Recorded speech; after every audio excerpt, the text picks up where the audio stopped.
Hi everyone, I am Divya, you watching me on ABP live as well as ENT live. मैं आज खड़ी हुई हूँ डोरी सीजन 2 के सेट पर और यहाँ गेस करिए मेरे साथ कौन है। मेरे साथ वो है जिन्हें शायद आप ध्रुव नाम से जानते होंगे, शायद नील नाम से जानते होंगे, लेकिन अब आप इन्हें मान नाम से भी जानेंगे। Hi Ishan, how are you? Hi wonderful nice. क्या कहते हैं ना, मेरा दरवाजे अच्छे से खोले हैं आपने अपने इस इंटरव्यू के। पसंद आया आपको? मुझे अच्छा लगा। अच्छा लगा। अच्छा। Basic sweet and light. Okay, डोरी सीजन 2 आ रहा है, आप इसमें हैं, हाउ इज द फीलिंग? यार फीलिंग मेरे लिए ना बहुत ही सेम होती है, सिमिलर होती है हर शो की। क्योंकि जो मेरा मुझे रिजल्ट चाहिए ना वो मुझे मिलेगा 50 एपिसोड के बाद। ओके। क्योंकि I guess as an artist हम लोगों का ना एक चैलेंज होता है शो मिलना। आई नो बहुत लोगों के लिए मुश्किल होता है। ये ब्लेसिंग्स भी कह लो, इसको मेहनत भी कह लो और सितारे भी कह लो। लेकिन असल मायने में काम आपका तब शुरू होता है जब आपको काम मिल जाता है और जब आप वॉर पर होते हो, वॉर जोन पर होते हो। जितनी मर्जी ट्रेनिंग कर लो, it doesn't matter. The moment you are in the field, either you will die or you make others die. So at least हम उसमें अपनी अपेक्षाएं और अपने पोटेंशियल को ना ख़त्म करते हुए, अपने कलीग्स का सहारा बनते हुए और उनको हम अपना अपना सहारा बनाते हुए, एक दूसरे की मेहनत को चार चांद लगाते हुए एक शो को चलाने की जो एक हौसला होता है वो बुलंद रखते हुए हमें एक शो को चलाना होता है। एंड आई फील वो चैलेंज मेन है। एंड वो मेरे लिए एक्सपेक्टेशंस होती हैं अपने साथ, खुद से, कि उस चीज़ पर खरा उतरना है। क्योंकि as I guess more than artist, एक इंसान रहकर काम करना बहुत इंपॉर्टेंट है। सो ये चीज़ मैंने सीखी है अपने शोज़ में, and that's why I said अभी तो शुरू हुआ है। ओके, अभी तो शुरू हुआ है, खैर आगे आगे हम जाएंगे। अच्छा, अगर मैं सीरियल की बात करूँ, अगर डोरी की बात करूँ, तो आपका कैरेक्टर कैसा होने वाला है? मान कौन है, कहाँ से आया है, क्या करेगा? मान देखो लॉयर है। सो इसका क्या प्रॉब्लम है ना कि दो चीज़ें होती हैं। एक होते हैं एथिक्स, एक होते हैं ह्यूमैनिटी। हम एक इंसान को ह्यूमैनिटी ग्राउंड्स पर देखते हैं और एक एथिक्स पर देखते हैं। आई गेस एथिक्स सबके अलग अलग होते हैं। आपके भी एथिक्स अलग होंगे, मेरे एथिक्स अलग होंगे, प्रिंसिपल्स अलग होंगे, लेकिन ह्यूमैनिटी ग्राउंड पर हम एक दूसरे को देखें तो शायद हम इक्वल सोचते हैं इंसानियत को। राइट। तो अब इसके इंसानियत है इसमें, लेकिन इसके एथिक्स लोगों से हटकर होते हैं।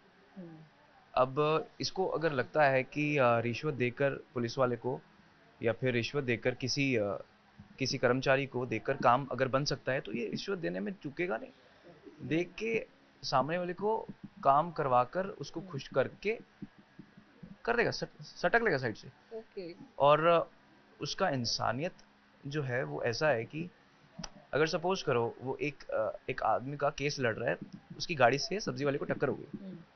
वो क्या करेगा ना, अगर वो उस गाड़ी वाले का केस लड़ रहा है तो वो गाड़ी वाले को तो केस जितवा देगा, लेकिन गाड़ी वाले से वो पैसे लेके सब्जी वाले को भी दे देगा। ओके। सो अपने काम के लिए वो एथिक्स उसके वो है कि मुझे जीतना है, जो भी हो जाए, कुछ भी हो जाए। मान कभी हार नहीं सकता केस। लेकिन उसके अंदर जो इंसानियत है, जो दिल है, जो उसकी आत्मा है, वो उसे कहती है सब्जी वाले को दे दे, और उसी से लेकर देगा। अपनी जेब से नहीं देगा। हाँ हाँ हाँ। अपनी जेब से नहीं देगा। वो बोलेगा देख भैया, वो झूठा बहाना लगाएगा कि वो सब्जी वाला बोल रहा है कि मैं तो तुम पे झूठे चार्ज लगा दूंगा, मैं नहीं बचा पाऊंगा सर। सो उसको 5,000 चाहिए तो आप दे दो। तो उसको डरा के उधर पैसे दे देगा और कोर्ट में उसको सही साबित करके हाँ, उसको जितवा भी दे, जितवा देगा। जितवा देगा। तो बेसिकली प्रोफेशनल लाइफ में भी बहुत शानदार है मान, और पर्सनल लाइफ से तो है ही अच्छा बंदा, ह्यूमैनिटेरियन ग्राउंड्स पे तो बहुत अच्छा बंदा है। हाँ। अच्छा, अगर मैं डोरी की बात करूँ, तो डोरी से कैसे टकराने वाले हो इस सीरियल में आप? देखिए जैसे कि आप सब लोग जानते हैं, जो डोरी वन था वो बाबा और Dori, it's father daughter duo. But this time they are showing a different point of view along with this hero heroine point of view. एक लव स्टोरी है दिस सेलिंग एज ऑफ, मतलब होता ना कि लव स्टोरी के point of view से एक ऐसी कहानी जो एक बाप बेटी के ऊपर थी सीजन वन में। एंड सीजन टू में वो जिस राह पर चल रही है और जैसे जैसे रास्ते होंगे, वो लोगों के लिए भी बहुत एक्साइटिंग होता है देखना। और एक एक्टर के लिए भी जो स्क्रिप्ट पढ़ता है, और क्योंकि मैं जब ध्रुव तारा कर रहा था तो डोरी वन मैं देखता था, क्योंकि मेरे सेट से पहले ही आता था इनका सेट, तो आई वॉज ऑलवेज फैसिनेटेड कि मुझे बहुत अच्छा लगता था। अब अमर जी को हम बचपन से देखते आ रहे हैं 2000 से 2008 तक, क्योंकि सास भी कभी बहू कभी सास भी कभी बहू थी, क्योंकि सास भी कभी क्योंकि बहू सास थी। भी कभी बहू सो वो हम देखते थे, तो मैं तो यही कहता हूँ कि इट्स अ ब्लेसिंग, है कि नहीं? थी। या मतलब मैं सॉफ्टवेयर इंजीनियर हूँ, हम्म सो मैं तो कभी एक्टर बनने आया नहीं था, और सडनली हम टीवी के डब्बे के दूसरी तरफ बैठने वाले लोग थे, हम्म ऑडियंस थे। हम तो आईटीए अवार्ड देखते थे, फिल्म फेयर अवार्ड देखते थे, ये सब देखते थे। हमें कब पता था कि हम लोग यार इतने बड़े बड़े एक्टर्स के साथ, लोगों के साथ काम करेंगे। पहली चीज़ तो ये होती है कि यार सीजन 2 में I got this opportunity to work with all these good actors, जिनको छोटा ईशान कभी सोचता भी नहीं हुआ कि कभी मैं मिल भी पाऊंगा। स्पेशली अमर सर, मिहिर के कैरेक्टर में आई गेस आपने आई तब फील उन्हें देखा मोर हो। देन मिहिर, आई फील एक एक जो पल जिया है मैंने छोटे ईशान में, उसको बहुत अच्छा लग रहा है कि अरे यार जो तुम उस टाइम पे देखते थे, आज वो तुम्हारे सामने है। एंड ऐसे ही मैंने बहुत सारे जो लोग हैं जिन्होंने कलीग्स थे मेरे, वो बहुत प्यारे हैं, मतलब उनसे मैंने कहीं ना कहीं छोटे ईशान ने बहुत देखा था उन्हें। और जब आप उन्हें अपने सामने देखते हो काम करते हुए, आपको बीच बीच में लगता है कि ये this is a very dreamy land you're in. तो वो चीज़ है। तो बट इस टाइम जो लव स्टोरी के साथ वो जो कनेक्शन हुआ है इसका, सो उसके अंदर मैं बस वही है ना कि आई am very excited about this thing कि डोरी और मान अब कैसे मिलेंगे, उनका बैंटर, और वो जो जादू होगा, आई फील जादू आप लोग देखेंगे स्क्रीन पे, क्योंकि प्रियांशी जी जो हैं वो गिव एंड टेक बहुत अच्छा करती हैं। और जिस हिसाब से मेरी वो है, मैंने खुद को होता ना कार्व किया है, बिकॉज कोई इंसान नहीं था सिखाने वाला, सब कुछ खुद ही मत्था मार मार के सीखा है। सो उसमें क्या हो गया ना, इम्प्रॉम्प्टू हो गया हूँ थोड़ा सा मैं। वो कहीं ना कहीं खराब भी है, कहीं ना कहीं सही भी है, बट आई गेस ये सही है। बट सही तब है जब अच्छे कलीग्स मिले। So Priyanshi ji, I feel I am very lucky person in in in in this thing कि मुझे जितने भी मैंने शो किए उसके अंदर मुझे हीरोइन सारी ऐसी मिली हैं जो गिव एंड टेक करती हैं, ये नहीं करती अरे भैया सॉरी ये तो लाइन थी नहीं। सो ओके, सो संभाल लेते हैं मतलब आपस में। आप आपस में नहीं, एकदम अभी अगर खड़े पैर में स्क्रिप्ट बदल दूं, अगर मतलब लाइन बदल दूं, शिकन नहीं दिखेगा माथे पे एक भी। सो आई गेस ये बहुत, I guess this is a blessing. तो ऐसे काम निखर के बाहर आता है, it's give and take. And यही जादू होता है कि आप जब स्क्रिप्ट पढ़ते हैं ना तो आप उंगली पकड़ते हैं। आप जब आपको पूरा का पूरा कैरेक्टर का हाथ पकड़ना है ना, सॉरी, हाथ पकड़ना है ना, और आपको वो जो राइटर ने सोचा है, जैसा प्रोड्यूसर ने सोचा है, जैसे डायरेक्टर साहब इमेजिन करते हैं, उसको असल ज़िंदगी में लेकर आना ना, तो आपको ऑफ स्क्रिप्ट जाना पड़ेगा। तो जादू वही है। ओके, तो ये जादू तो आप देखने ही वाले हैं, आपने बातचीत में बहुत सारा देख लिया होगा। अच्छा, एक लास्ट चीज जो मुझे पता लगी है कि आप सोशल मीडिया नहीं यूज करते हो बिल्कुल भी, व्हाट्सएप पे आप नहीं हो, इंस्टा पे आप नहीं हो, क्यों क्यों नहीं नहीं, मतलब कोई स्पेसिफिक रीजन? स्पेसिफिक रीज़न यही है कि आई टेल यू, पहली चीज़ मुझे फ़ोटो खिंचाने का शौक नहीं है। दूसरी चीज़ मुझे डालने का भी शौक नहीं है। ओके। और सी ये बहुत सब्जेक्टिव टॉपिक है, जिसको डालना है डालो।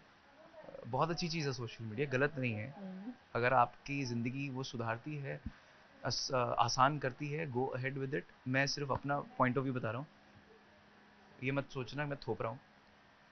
बस मैं ये बोलता हूँ कि जब मैं शुरू हुआ था, सो मैंने क्या करता था ना, जब नया नया शो मैंने करना शुरू किया था, तो मुझे लोगों की, जब मैं वीडियोस देखता था, अपनी रील्स जो लोग बनाते हैं वो देखता था, तो मुझे एक वैलिडेशन मिलता था कि यार वाह अच्छा लग रहा है। अगर कहीं ना कहीं अगर सीन मुझे गंदा लगता था और कमेंट्स नीचे आए कि अरे यार ध्रुव को ये नहीं करना चाहिए था, ध्रुव को वो नहीं करना चाहिए, तो उससे बुरा भी लगता है कभी कभी। लेकिन फिर मैंने ये सोचा कि ये तो मैं वैलिडेशन के लिए सोशल मीडिया पे देख रहा हूँ, क्योंकि उस टाइम पे मैं एक्टिव नहीं था। मैं सिर्फ इंस्टाग्राम खोलता था महीने में एक आध बार, और मैं बंद कर देता था फिर वो देख के। But this is wrong. फिर मैंने उसको हटा दिया, अपनी ज़िंदगी से ही हटा दिया, 0% कर दिया।